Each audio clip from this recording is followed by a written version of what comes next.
South Korean President Yoon Suk Yeol is now under intense scrutiny. On Monday, the country's corruption investigation chief ordered a travel ban on him. The move comes as police investigate rebellion charges linked to his controversial martial law declaration last week.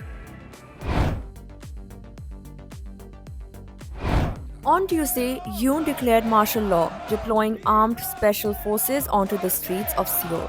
The declaration triggered political unrest and sharp opposition.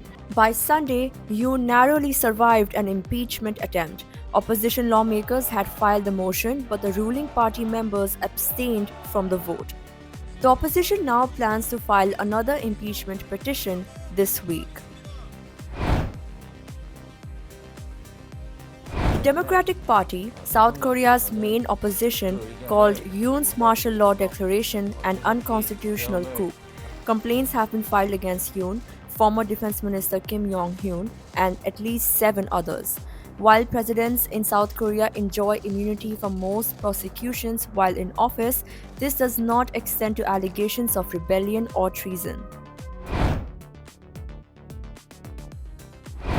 Former Defense Minister Kim Yong-hyun, who reportedly advised Yoon to impose martial law, was arrested on Sunday. He is the first individual detained in the case. Additionally, 3 senior military leaders have been suspended for allegedly supporting the martial law decision. On Saturday, Yoon publicly apologized for declaring martial law. He vowed to take full political and legal accountability, stating, and I quote, "My party will lead the nation through the crisis, including addressing issues tied to my presidency." End quote. Since taking office in 2022, Yoon has struggled to pass legislation due to an opposition-controlled parliament. His approval ratings remain low amid ongoing scandals involving him and his wife. South Korea's political scene is on edge as the opposition intensifies its efforts.